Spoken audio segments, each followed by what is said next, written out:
Je vous dis, les mondes des ténèbres, les Illuminati, tout ce que vous connaissez comme fétiche ou quoi, ça ne peut pas arriver quelque part. Un jour, un jeune homme partait à l'église et quand il partait, matin, il chantait et il passait devant un village.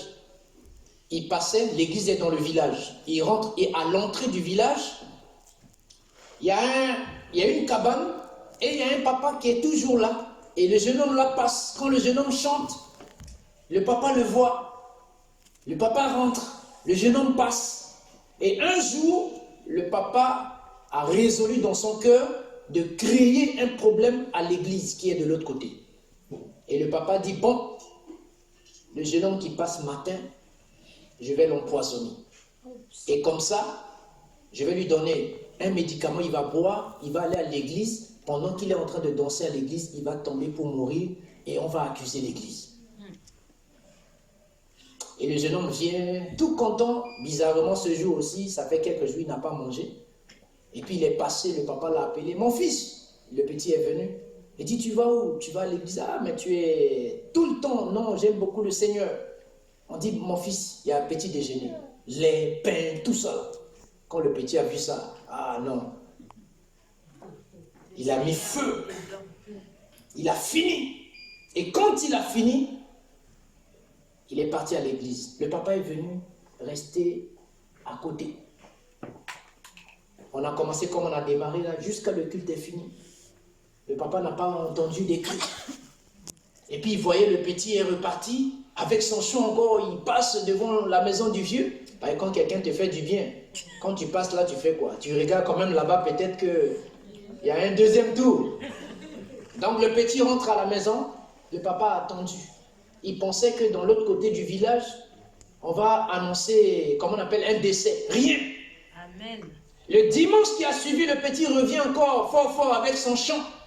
Et il est en train de passer. Le papa est sorti, il a vu le petit.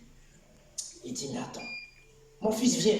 Le petit est venu. Il dit, mais tu vas bien? Il dit, papa, je suis là, je vais bien. Il dit, mais ce que je t'avais donné, petit déjeuner, là, tu as mangé? Oui, j'ai mangé. Ah, mon fils, tu n'as pas versé. Mais papa, c'était devant toi. J'ai tout mangé.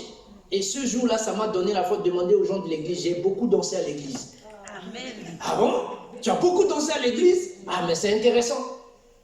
Et le papa est allé à l'église. Et le papa est allé rendre témoignage. Le papa, là, c'est un grand sorcier.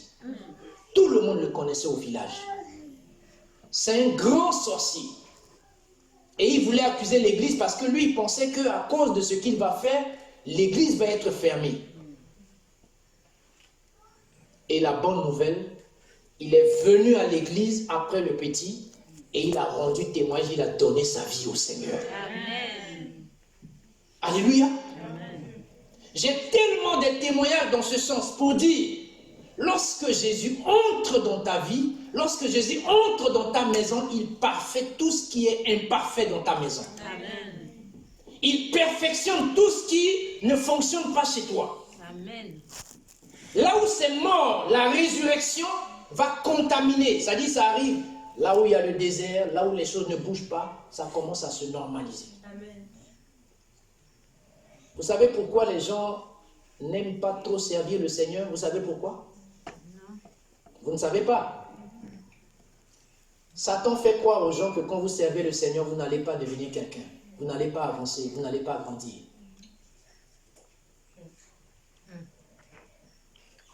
Il détrempe les gens. Ça dit, il fait des propositions comme il a fait à Jésus. Tu vois, tout ça, ça m'appartient. Si tu me sers, je vais te donner. Adore-moi et je te donne tout ça. Satan n'a rien. Écoutez, Satan n'a rien. Parce que lui-même, il a été créé. Amen.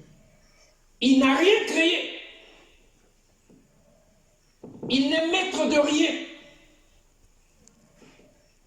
Mais qu'est-ce qu'il fait? Il a la latitude d'opérer. Il agit comme le Seigneur. Et pour que tu puisses savoir si ça vient de Dieu ou ça ne vient pas de Dieu, il faut avoir le discernement. Et ce n'est pas tout le monde. Je dis toujours, beaucoup de personnes prient, mais ils ne demandent pas ce qui est essentiel. Le discernement te permet de savoir si ça vient de Dieu ou pas. Alléluia. Cette femme était paralysée par la fièvre, bloquée par la fièvre. Ce qu'elle a l'habitude de faire, elle ne pouvait plus faire. Mais quand Jésus est arrivé, Jésus a fait quoi? Jésus a libéré cette femme. Alléluia. Jésus a libéré cette femme. On est 13 heures. Le Seigneur veut te surprendre. Amen. Ce qui est dans ta maison, lui seul y sait. Ce qui ne va pas chez toi, lui seul y sait. Mais le fait que tu es là, tu auras une surprise. Amen. Alléluia. Amen. Tu auras une surprise dans ta maison. Tu auras une surprise pour tes enfants. Tu auras une surprise pour tes entreprises. Tu auras une surprise pour ton avenir. Il y a une surprise pour toi. Ce n'est pas moi qui le dis, parce que moi aussi, il vient dans ma maison. Et moi aussi, je vais être, comment on appelle, surpris par ce qu'il va faire. Alléluia. Quand le Seigneur te choisit, il ne te laisse pas. Quand il te choisit, il est avec toi. Là où tu dors, il est avec toi. Tu traverses des moments difficiles, des hauts et des bas, il est avec toi. Parfois, tu penses que tu es seul. Parfois, tu penses que tu es abandonné. Parfois, tu penses qu'il n'est pas là. Parfois, tu penses qu'il ne connaît pas ton histoire. Parfois, tu penses que vraiment tu es seul dans ton coin, dans ta souffrance. Tu traverses seul tes moments difficiles. Mais j'ai une bonne nouvelle à t'annoncer. Il y a quelqu'un avec toi. Amen. Si tu as tenu jusque-là, c'est parce que cette personne est là. Il te donne la force de continuer.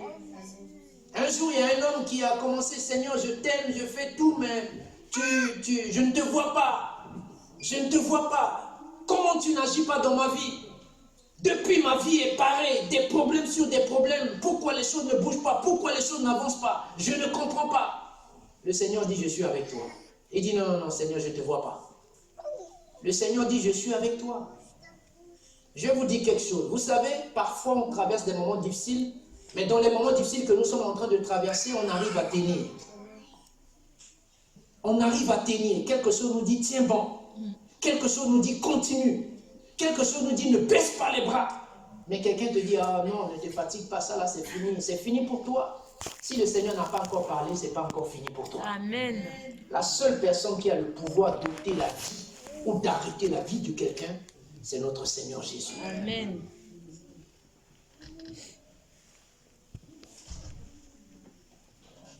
Et le monsieur, tellement qu'il dit Seigneur, Seigneur, Seigneur, Seigneur, il a tellement parlé. Le Seigneur dit, bon, va à la plage.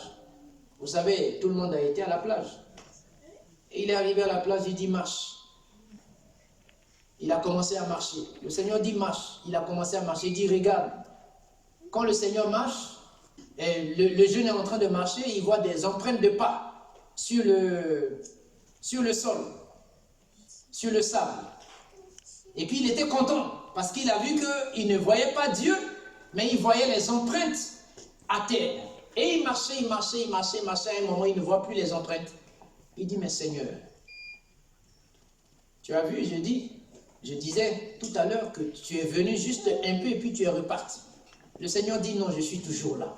Il dit, mais je ne te vois pas parce qu'il y a seulement mes empreintes. Tes empreintes, je ne vois pas. Le Seigneur dit, ce que tu es en train de voir à ton niveau, ce n'est plus tes empreintes, mais ce sont mes empreintes, tu vois, parce que toi, tu es dans ma main à l'heure où je suis en train de marcher.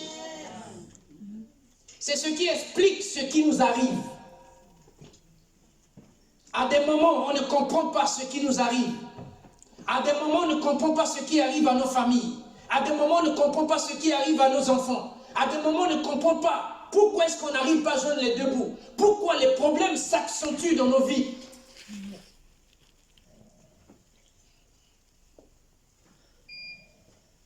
Mais je suis là pour te dire, il y a quelqu'un avec toi. Amen. Il y a quelqu'un qui est dans ta barque. Il y a quelqu'un qui fait chemin avec toi. Il s'appelle Jésus parce que lorsqu'il choisit quelqu'un, quand on dit, ça c'est la fille de Dieu, la servante de Dieu, l'enfant de Dieu, c'est que tu appartiens au Seigneur. Alors voyons quelque chose. Nous sommes en France, n'est-ce pas? si les enfants de Macron passent là, est-ce qu'ils vont être seuls? Non. Ils ne sont pas seuls. Pourquoi? Parce que c'est les enfants du Macron. C'est les enfants du président. C'est que ces enfants doivent avoir des gardes du corps. N'est-ce pas? Pourquoi?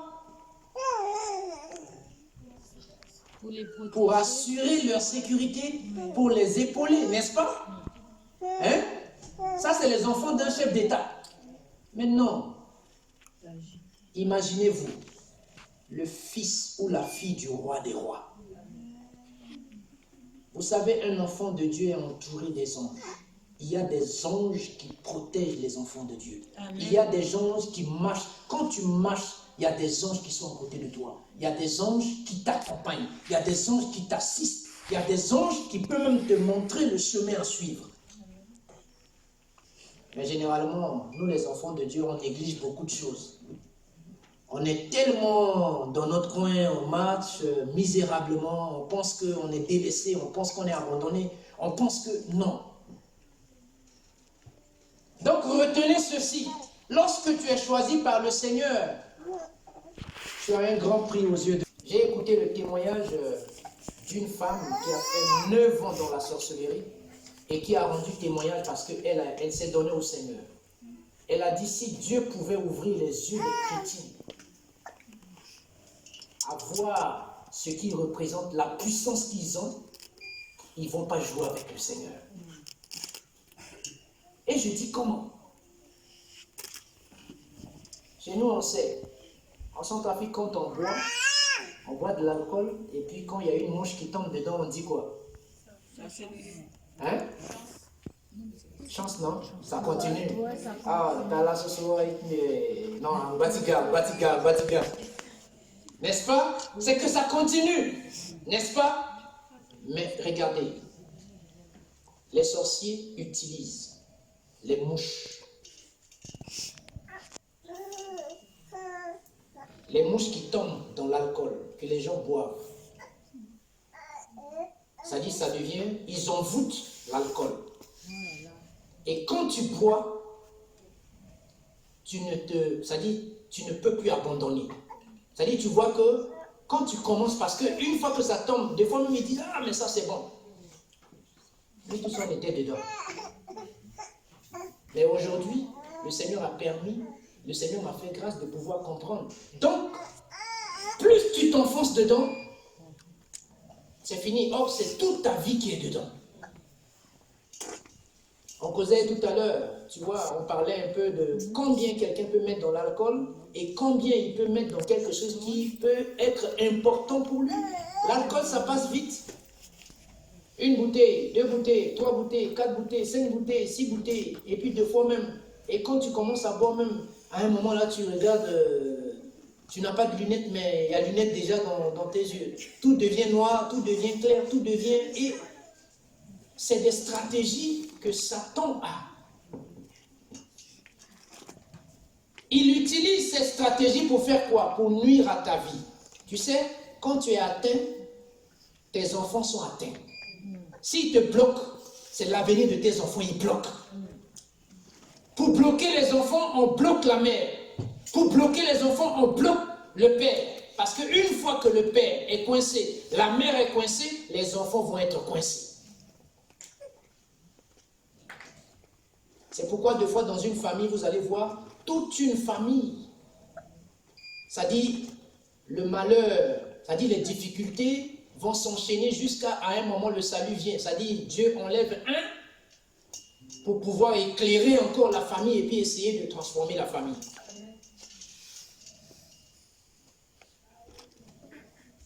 Alors je suis là pour dire à quelqu'un, tu es important, tu es importante. Tu as du prix aux yeux de Dieu. Je dis toujours aux gens, je peux ne rien avoir sur cette terre, mais le fait d'avoir Jésus, c'est la meilleure des choses que j'ai.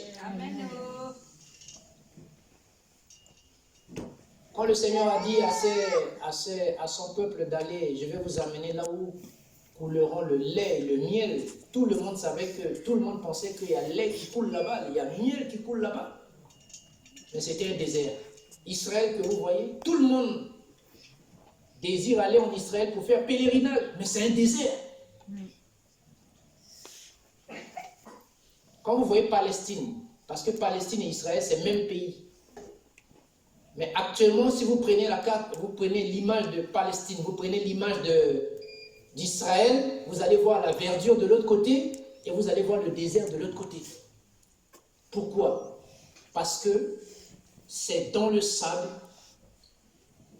c'est dans la sécheresse, les Israélites ont eu leur lait et miel. Quand les choses deviennent difficiles, c'est parce que ta grâce est beaucoup.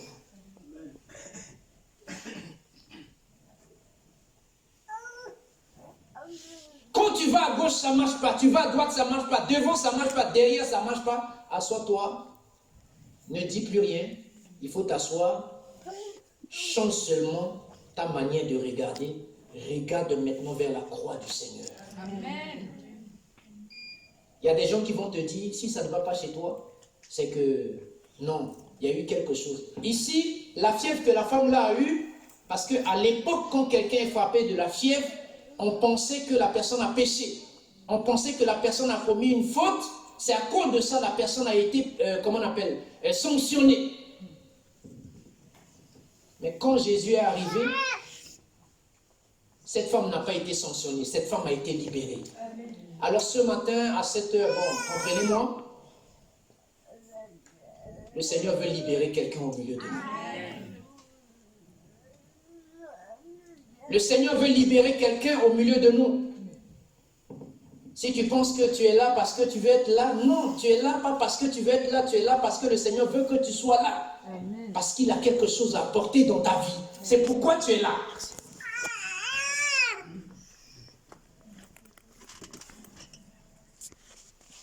Cette femme est privée de sa force, privée de son énergie. Elle était couchée sur son lit. Mais quand Jésus est rentré, Jésus a donné l'espoir à la femme, la joie à cette femme. Et vous avez vu tout de suite, quand elle était guérie, la parole de Dieu nous dit, elle a commencé à servir. Elle a repris son service.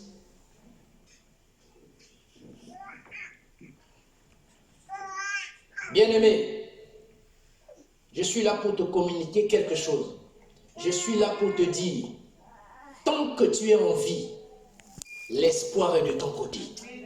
Tant que tu es en vie, tant que tu es debout, il suffit de faire confiance au Seigneur.